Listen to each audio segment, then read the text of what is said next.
Do people in your country prefer listening to music or do they prefer paintings and literature? Well, when it comes to teenagers, they definitely prefer listening to music. They are not much into paintings. And if I talk about elderly people, since they live isolation life, they're much more interested in painting rather than listening to music. I think through painting, they can put their emotions there and they can draw whatever they want. For example, there are some older house in my locality, and what I observed that almost I would say 90% of elderly people, they are into paintings rather than listening to music. Okay. Some people say that it is better to read about scenic spots in books rather than visiting there. What do you think about this? I think that it would be absolutely nonsense reading books about natural places. I think the best way to know and enjoy the natural places to visit here. Someone don't visit the places, they will definitely will not get the natural beauty. For example, if I talk about Cox's Bazar, the Oceans, if they read the curved waves, so they will never get the idea how curved waves feel.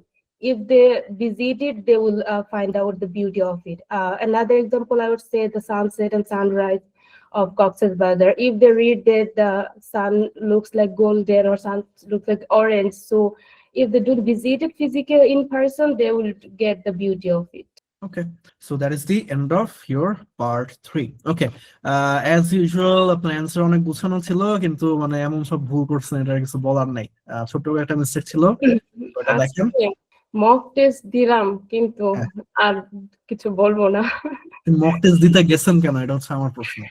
মানে computer base তো ভাবছিলাম যে একটু এনভায়রনমেন্টের সাথে used হব।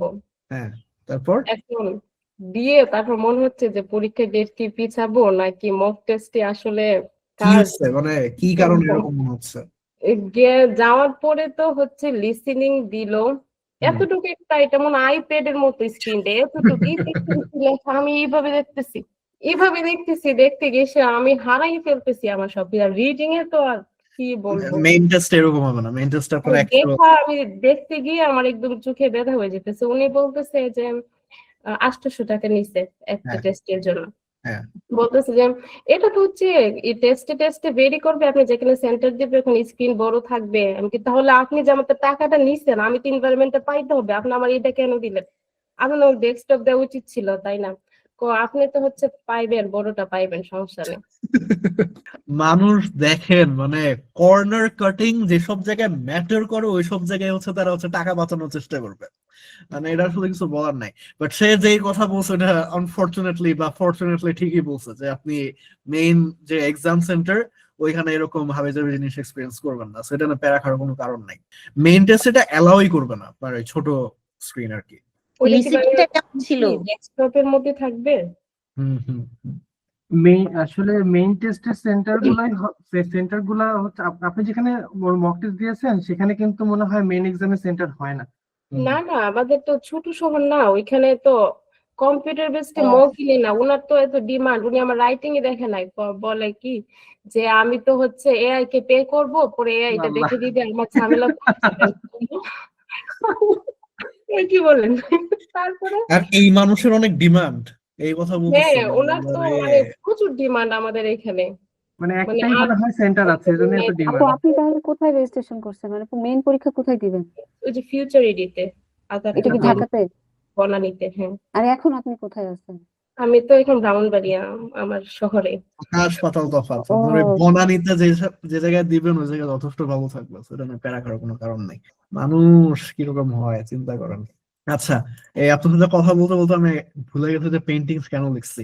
আহ আচ্ছা, এটা হচ্ছে যে মেইনলি এটা, হ্যাঁ এটা মেইনলি এই কারণে আমি লিখছিলাম যে আপনি পেইন্টিংস এর কথাটা মেনশন করেছিলেন, কিন্তু ওই যে এলডারলি পিপল যে বেসিক্যালি লিটারেচার নিয়ে ইন্টারেস্টেড কিনা বা বই পড়া নিয়ে, এটার কথাটা একটু কম ছিল। এটা আমি কেন পেইন্টিংস দিয়ে লিখছি আই ডোন্ট নো, বাট ওইখানে হচ্ছে মেইনলি আপনি আরেকটা পার্ট একটু কম বলছেন, মানে ইট ওয়াজ ইদার একটা হচ্ছে লিসনিং টু মিউজিক, অপর সাইডে হচ্ছে পেইন্টিং এন্ড লিটারেচার অপর সাইডে। তো দুইটা হচ্ছে আরেকটু মানে আই থিঙ্ক পেইন্টিং মেনশন করেছিলাম, হুম।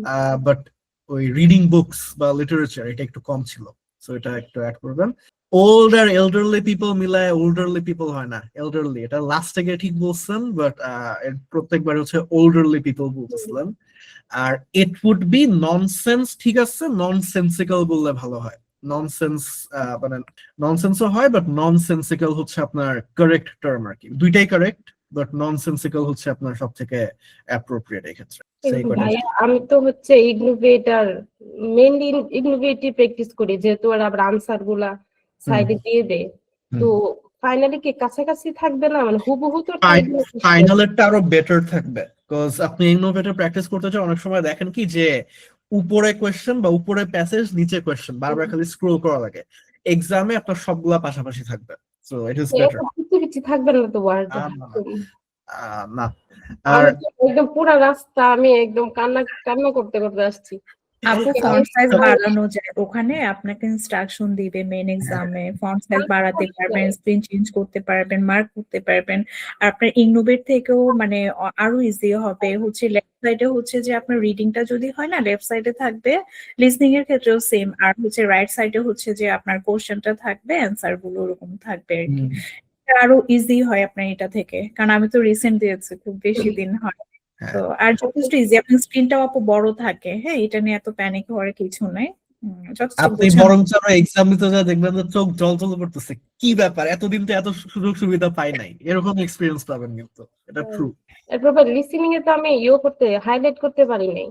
আর না, ইয়েতে পারবেন, মেইন টেস্টে পারবেন, ওটা কোনো সমস্যা না, অবশ্যই হাইলাইট করা যাবে। আচ্ছা, এটা নিয়ে আমি ভাবতেছিলাম যে এরকম হইলে তো অবস্থা খারাপ। মেবি যে আপনার ওই পিডিএফ এর স্ক্রিনশট দিয়ে বেসিক্যালি আপনার ওই কম্পিউটার বেসড এক্সাম দিচ্ছে, এরকমই মনে হচ্ছে কথাবার্তা শুনে। আল্লাহ জানে মানে কি তো অনেক টাকা কামায়, আমি ভাবতেছিলাম যে ভাইয়া যদি এরকম একটা দিয়ে দিত, অনেক টাকা কামাই। মানুষের একদম মানুষের 12টা বাজে আমি ওই টাকা কামাই করতে চাই না, আনফরচুনেটলি বা ফরচুনেটলি। একদম 8,500 টাকা করে লাগে একটা কোর্স, প্রায় 28 জন 30 জন স্টুডেন্ট হয় একটা বেচে। What is business? আমি তো যে ওই কারণে আমার কোর্স গুলো অনলাইন রাখবো, মানে যদি করি একদম সরাসরি ওই রকমই থাকবে, মানে আমি ওরকম ইয়ে করবো না যে আমার কোর্স এই এই এই সেই, মানে এই ধরনের কোর্স গুলো আপনি যেটা বললেন যে 8,500 টাকায় হচ্ছে 30 জনের কোর্স, ওইটা অনলাইন হলেই ভালো। একই জিনিস, আপনি এমনি তো আপনার টিচারের সাথে অনেক কন্ট্যাক্ট করতে পারবেন না কখনোই ওই 30 জনের মাঝখানে। তো এরা বরং আরো ডাম, এরা চাইলে কিন্তু আরো মানে সবকিছু অনলাইনে করে ফেলতে পারে, একই তো জিনিস। আমি ওটা করবো, মানে ওই জিনিসটা কোনো দিক থেকে হচ্ছে মানে মানে ফিজিবল হবে না, মানে ওটা হচ্ছে যে দুই সাইডের মানুষকেই মানে স্যাটিসফাই করতে যায়, কেউই স্যাটিসফাই থাকবে না। আমি পুরোপুরি আমার কোর্স গুলো অনলাইন বানায় ফেলবো, শিখার জিনিসগুলো সবকিছু আপনার রেকর্ডে থাকবে। আর অনলাইন ক্লাসে হচ্ছে ধরেন আপনি আমাকে প্রশ্ন করবেন যে ভাই এটা কি কেমনে কি করবো, এটা নিয়ে স্ট্রাগল করতেছেন, এভরিথিং। বেসিক্যালি আপনারা যেভাবে ক্লাস করেন ওইটা জাস্ট দুইটা ভাগ থাকবে, বাট বেশিরভাগ মানুষ এই জিনিসটা করে না। কারণ কি, এটার মেইন ঝামেলাটা হচ্ছে যে নর্মাল মানুষ মনে করে যে live course, in person live course always better, not actually. আপনি যদি নিজে একটু রেসপন্সিবল থাকেন, বাসায় বসে নিজের মতো করে অনলাইনে পড়া is much better in my opinion, অনেক টাইম এফিশিয়েন্ট আর অনেক কনভিনিয়েন্ট। এখানে জাস্ট নিজের একটু দায়িত্ববোধ বেশি থাকা লাগে। আমি একটা ছোট্ট সাজেশন দিতে চাই, আপু যদি সম্ভব হয়, বসরা আপু বা যারা দূরে আছেন, আপনার যেখানে সেন্টার পড়েছে আপনি ওইখানে একটা মক টেস্ট দেন। এখন মক টেস্টের রেজিস্ট্রেশন চলছে আর কি, রানিং, কিছুদিন পরে আর থাকবে না, মানে যেভাবে শুরু হয়েছে ভিড়, মানে তো আমার সাজেশনটাও নিতে পারেন, সেটা হচ্ছে মক টেস্ট দিয়েন না হুদাই, মানে 14 রকমের প্যারা খাওয়ার কোনো দরকার নেই, বাসায় যা করতে হবে। এটা বললাম যে যেন মানে ওই মানে রিয়েল এক্সামের একটা এক্সপিরিয়েন্স হয়ে যায় যে আসলে আমি কি ফেস করতে যাচ্ছি ফিউচার এডিতে আর কি। বাসায় আপনি নিজের মতো করে রিয়েল এক্সাম্পলের মানে রিয়েল এক্সামের থেকেও কঠিন সিনারিও বানাইতে পারবেন যেন মেইন এক্সামটা আপনার কাছে ইজি হয়। জাস্ট ওই বোধটুকু এটা- থাকা লাগবে। সো হুদাই টাকা দিয়ে হুদাই প্যারা খাওয়ার, মানে আপনারা জানেন কি করেন, আপনারা হচ্ছে আরেকটা মানুষকে টাকা দেন প্যারা খাওয়ার জন্য এক্সাম দেওয়ার নামে। তো কোনো দরকার নাই, প্যারা যেখানে খাওয়ার কথা ওইখানেই খান, এটা মেইন টেস্টে, তারপরে যে রেজাল্ট বের হয়ে গেলে হবে। হুদাই হচ্ছে মক টেস্ট নিয়ে এরকম কান্নাকাটি করার কোনো মানে হয় না। ওই যে ভাইয়া, যে আমি টেস্ট বুক করার পরে যে একটা প্রিমিয়াম কি যে একটা দিল, ওইটা থেকে মক দিতে পারবো? যে ব্রিটিশ কাউন্সিলর বা আইডিপির, ব্রিটিশ কাউন্সিলে। হ্যাঁ দেওয়া যায়, দিতে পারেন, বাট মানে still I would not recommend, মানে করার দরকার নাই আর কি খুব একটা।